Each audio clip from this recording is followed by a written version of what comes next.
The 21st of January 2019, a plane carrying Argentine footballer Emiliano Sala goes missing around the English Channel. The player was traveling from Nantes, France to Cardiff, Wales to complete a transfer. For days, the plane couldn't be found. Then on the 3rd of February 2019, debris turned up and Emiliano Sala was in it. Nobody knows the cause of the crash to date. His family and friends are still in tatters. This could have been the story of Virginia Torresilla. 13 months of treatment, 30 rounds of radiotherapy, 15 cycles of chemo. Virginia battled a brain tumor that popped out of nowhere. One day, she felt a dizzying headache. Tests were carried out, and she was told that she had a killer tumor in her brain. She was 26, and she was staring death in the eyes. Her football career was practically over, and so the treatments began. Hair shaved, diet changes, hospital admissions. She fought to stay alive, and won. But that was just the half of it. June 2021, one fateful Thursday. Her mother Mari, who had moved to Madrid to take care of her daughter who was playing for Atletico de Madrid at the time, came to pick her up from a chemo session, the last chemo session before her recovery treatments. The worst days were behind her. Mari was happy. Virginia was happy. They drove home, smiling and chattering away about how much of a struggle the last 13 months had been. Then, boom! A truck rams into them from the back. Virginia escaped one angel of death, only to come face to face with another. She survived without a scratch. Her mother, not so much. Mari was unconscious and taken to the ER. After surgery, they found that she was paralyzed from the waist down. Virginia did not die physically that day, but she died mentally. She is back on the pitch playing the sport she loves, but she's only doing it because her mother, Mari, who is now permanently in a wheelchair, doesn't want her to stop. Maybe she can draw inspiration from Sebastian Haller. First of all, down with cancer. That illness has robbed us of a lot of good people. And just as it almost took Virginia Torresilla from football fans, it almost took Sebastian Haller. The Côte d'Ivoire striker was training one time at Borussia Dortmund with his teammates. Then he felt sick. Tests were done and nothing was found. The feelings continued, and after some more tests, a tumor was found. Sebastian Haller had testicular cancer. This was only 2 weeks after he signed for Borussia Dortmund to replace Erling Haaland, who had left for Manchester City. It was tough on Dortmund. They lost a star striker, and in only 2 weeks, their new star striker was diagnosed with cancer. It was even tougher on his wife and children. Haller had 2 little ones. He was just getting to know them. They were still falling in love with their papa. And all of a sudden, cancer threatened to take him from them. Damn. Months of chemotherapy, radiotherapy, and various treatments followed. Haller fought, and then he won. A few months later, Haller would score the winner in the final of the Africa Cup of Nations to win Côte d'Ivoire's 3rd African title. He had gone from being told he would never play football again to becoming a national hero. What an inspiration. Reminds me of how a near fatality inspired Karim Benzema to become one of the best strikers in the world. Karim Benzema joined Real Madrid in July 2009 as a young, vibrant 22-year-old striker who was already a legend at Olympique Lyon, his boyhood club. Madrid fans saw what he did with the French team and hoped he could do it for them. Everyone was willing to help him adapt too, because he was such an amazing young player. He got off to a good start, scoring goals when he could and leaving it all on the pitch. Slowly, he built his rep and became Madrid's starting striker. Then he got his first baptism of fire, the November 2010 El Clasico, Barcelona versus Real Madrid, the biggest football game in the world. Benzema lined up alongside his Madrid teammates to face Barcelona, who were flying. When the final whistle was sounded, it was Barcelona who celebrated. It was the infamous 5-0 win. Barcelona fans went wild. We all know what Gerard Piqué did after that game, waving to the opposing fans goodbye.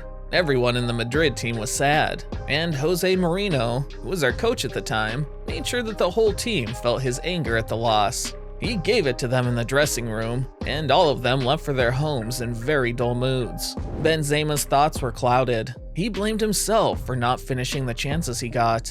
He blamed himself for not creating enough chances for his teammates to score. The thoughts ran through his mind that he didn't know when he drove straight into a tree on his way home from the stadium. The car's airbag was what saved him from death, as he was almost smashing his head into the windscreen of his car. That would have been the worst way to go, man. Benzema took it as a lesson, steeled himself, and understood that losses are a part of football. The next game is always the most important one, and soon he was winning. The man's now a Ballon d'Or holder, a 5-time UEFA Champions League winner, a Nations League winner, and a FIFA World Cup runner-up. Unlike Benzema, Christian Eriksen did not go on to win the Ballon d'Or, but almost dying made him even more stubborn. During the one-of-a-kind 2020 UEFA European Championship, Christian Eriksen led his nation Denmark out on the pitch in front of home fans. Denmark were looking really good then. Everyone thought they could pull off the impossible and beat England, Spain, France, Belgium, and Portugal to the title. Eriksen was determined to prove that they could do it as a captain. All his speeches carried the belief that they could, that they would. And then the fateful day came. Denmark versus Finland, June 12, 2021. After chasing the ball, the man fell to his knees and slumped. Christian Eriksen had a cardiac arrest. It took a few seconds for a player to notice him and try to resuscitate him before the medics came. When he got to the hospital, Morten Boesen, Denmark's team doctor, said that he was gone. Eriksen must have heard that from the other side and raced back to his body. They weren't going to get rid of him that easily. The doctors did not stop trying to resuscitate him for almost an hour. This was the difference between his death and his second chance at life. Soon he came back from the other side, and everyone was relieved. He took 6 months off the sport and returned to training before going to Brentford to become the best player in the league, even though he joined in January. Talk about being stubborn in the face of death. And talking about on-pitch accidents, remember the last time Lionel Messi almost died? Yeah, back in 2017 when Barcelona met Juventus in the UEFA Champions League, Messi and Barcelona were trying to get their lick back against Juventus, who had thrashed them 3-0 in the first leg of their match. And then Messi tried to go for a 50-50 ball with Miralem Pjanic. Just take a look at what happened. How Messi got up? To this day, nobody knows. But doctors say that if he had landed just a few millimeters differently, he would have a terrible neck injury and might have never played again. Or even worse, a terrifying incident. Oh boy. I'm sure this is exactly how Cristiano Ronaldo felt when he was rescued from a crushed Ferrari in January 2009. This man walked out, skin looking fresh, clothes unrumpled, from a Ferrari that looked like it played a part in those popular hydraulic press videos we all find oddly satisfying to watch. And this happened just before he moved to Real Madrid, where he became a top 2 GOAT. You see, Cristiano Ronaldo is so disciplined that he does not sleep even a minute past his allotted time. But on this fateful day, he did. And it happened to be on a key training day before a match day. He woke up furious with himself. He rushed everything that morning. Streets say he didn't even brush his teeth. He went into his garage and picked the fastest of his cars, the 2008 Ferrari 599 GTB.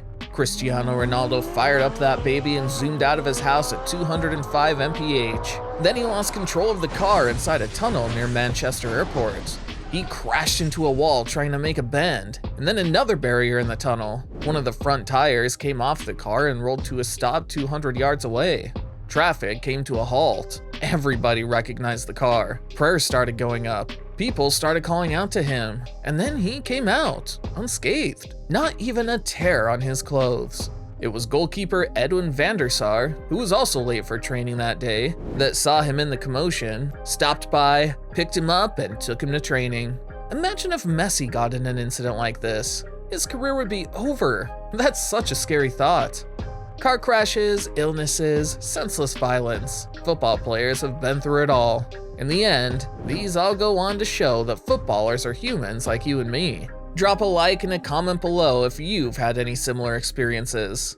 In this video, Messi barely escaped alive, but not many people know about the time he got sentenced to jail. Click on the video here to see why.